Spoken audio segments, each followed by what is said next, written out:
are welcome to back my YouTube channel JSP Advice 365 and Facebook page.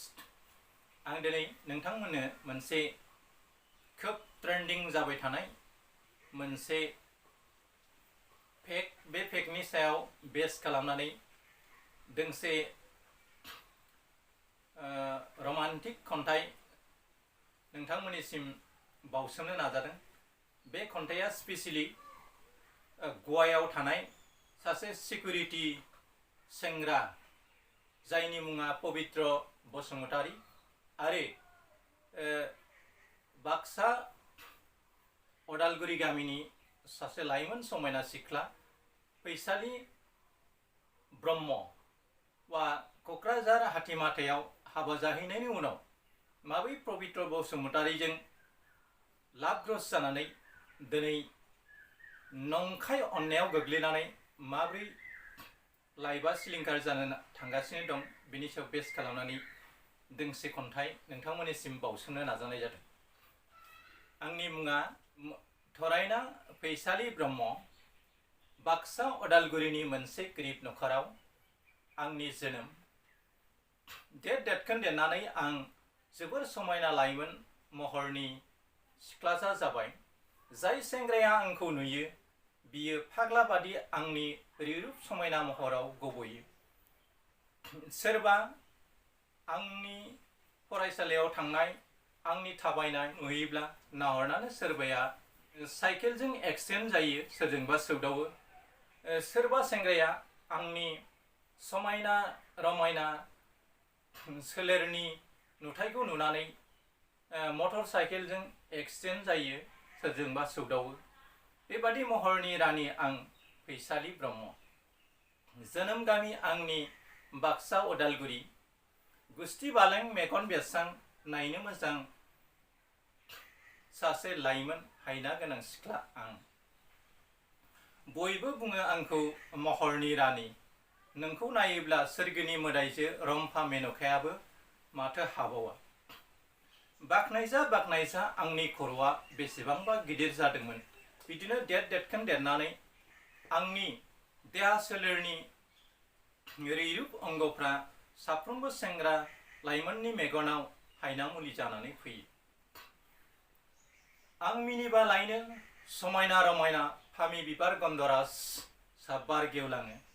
आं थाबायलांनाय लामाजों जेन' दुब्रि बिफाङाबो समायना रमायना दैजि बिबारफोरनि महर लायो।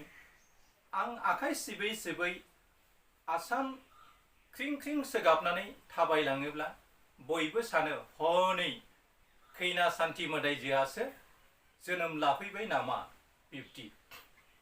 खानाय रुम्बां, जानजि सेरथे, गुस्ति बालें, मेगन गोस्रां, बेसेबा समायना आं फैसालि ब्रह्म। आंखौ नुयोब्ला बोरायखि सेंग्रा बयबो मानोबा सानो बे सिख्लाखौ आं बिहामजो महरै लांनो हायोब्ला आंनि नखरखौ लोखि सरस्वती खौसो फिसिनाय बादि जागोन। बेबायदि बिहामजोखौ बबेयाव मोनगोन फालाय।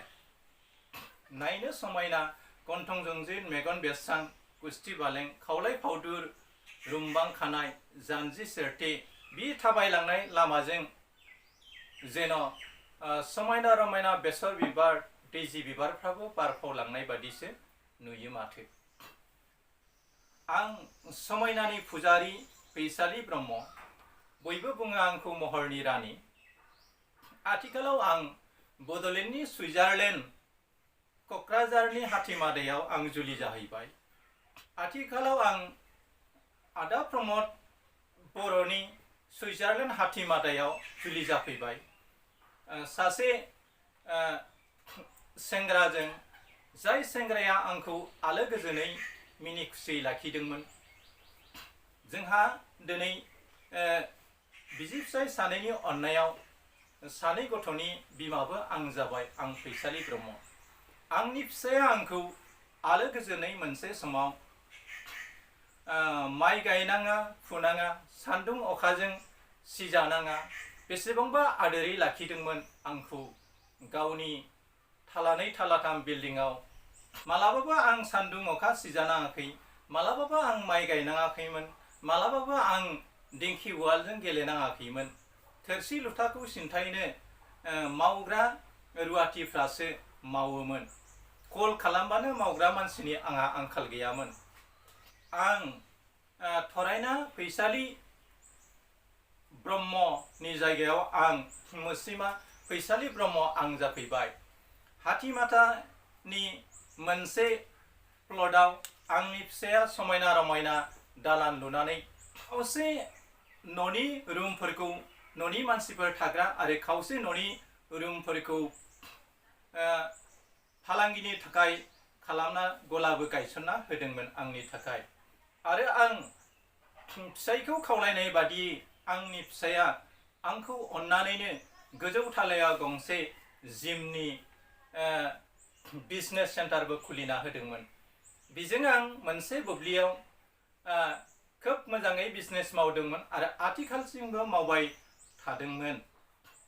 बे जिमाव आं हाफ पेन्ट खान्दा लंपेन्ट गाननानै बायदि रोखोमनि सोमोनांथावना आंनि देहानि अंग नुजानाय आरो लाइमोन सेंग्राफोरनि मेगनाव हायनानि बेसर बिबार सारफ्रावनानै आं मोखां बिजाबफ्राव गोबां सावगारिफोर आपल'ड होदोंमोन। आरो बेफोर आपल'ड होनाय मोखां बिजाबनि सावगारिफोरनि जोहै आरो आंनि रिल बानायनाय समायना रमायना मोसानायफोरखौ नुनानै गोबां लाइमोनफ्रा आंनो कमेन्टबो हरोमोन। कमेन्ट हरजा बयजोंबो बाख्नाय हरजा, हाय हेल' होनजा। आंनि गोसोआव ओरैबायदि गोगानाय फैदोंमोन जेन' आं बड'लेण्ड सुइजारलेण्डनि सासे महरनि रानि राजखुंग्रिसो जेन'।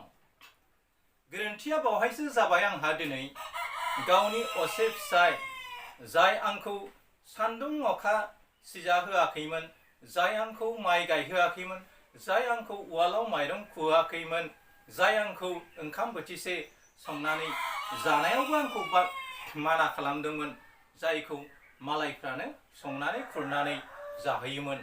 आं खालि आराम सियाराव जिरायनानै आथिंफ्राव नख पलिश गोजा गोमो गोथां गाब होनानै समायना रमायना दामिकनि दखना सुइजार गाननानै आं क'क्राझार हाथिमाटायाव उदां अख्राङाव बिरबायनाय समायना दाउ मैनाफोर बादि रायजो जादोंमोन। आंनि फिसाया जिग' बेंकआव सानफा थोलो थाखाखौ सानोमोन आरो जिग' थाखाखौ बेंकआव सानोमोन, नाथाय बिनि दान बान्थाजों आंनि लाइफ स्टाइला कभारेज जायाखैमोन।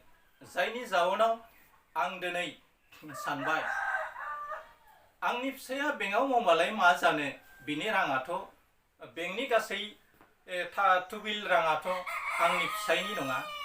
बियो खालि बे रांखौ दांनो मोनो, नाथाय बियो मोजोमसे दान बान्थाल' मोनो।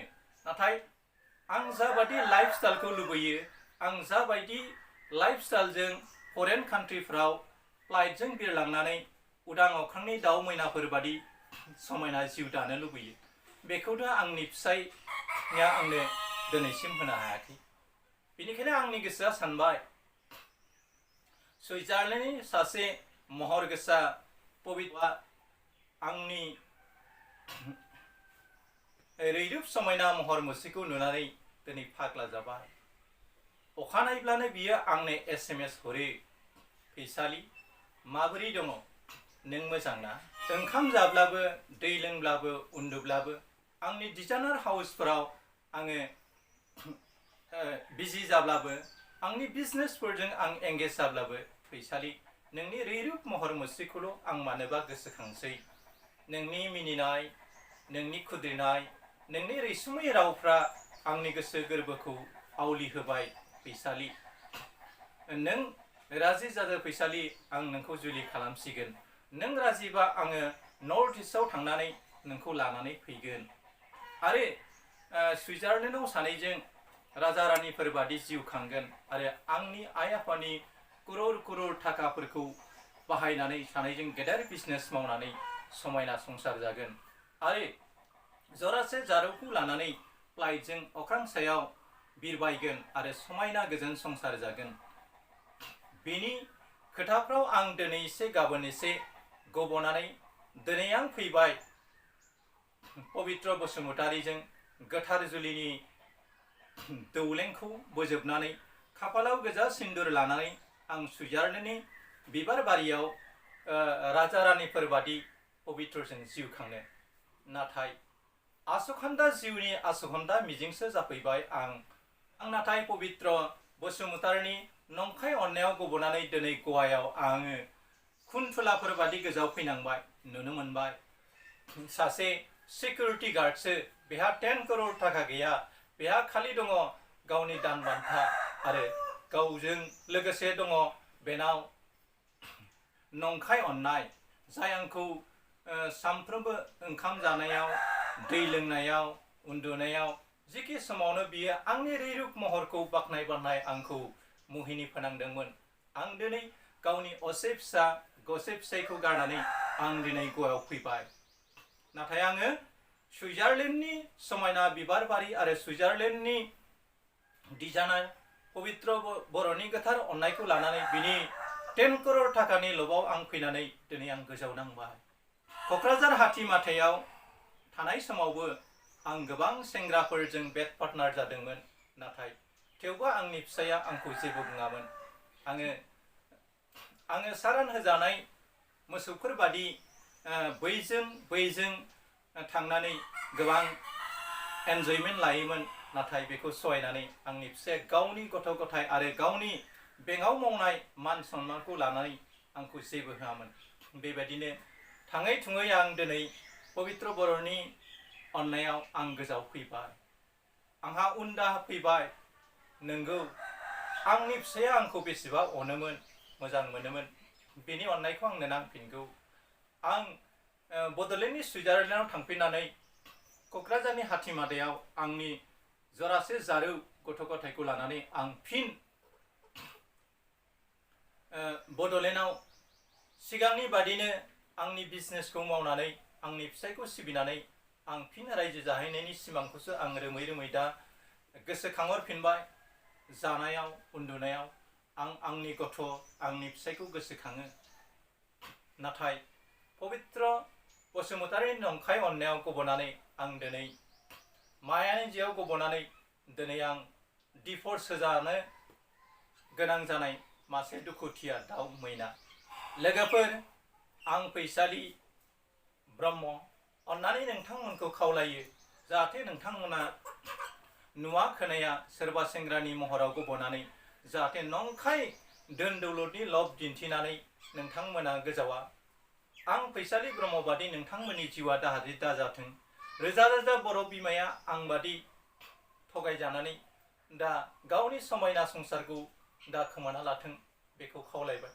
आं फैसालि ब्रह्म, आं फिन हाथिमादासिम सानसे आं गिदिंलांफिनगोन आरो आंनि जरासे गथ' गथायखौ लानानै आं उन दाहाजों आङो गावखौ फोसाबनानै सासे सती हिन्जाव बादि आंनि गासै जिनिसफोरखौ आं हुखुमोरफिननानै आं सासे मोजां बर' आइजो जानानै आंनि फिसाय आंनि गथ' सानैखौ लानानै आं समायना संसार जाहैफिनगोन। आंखौ निमाहा होदो बर' रायजो राजाफोर। एसेनोसै, गोजोन्थों, खुलुमबाय।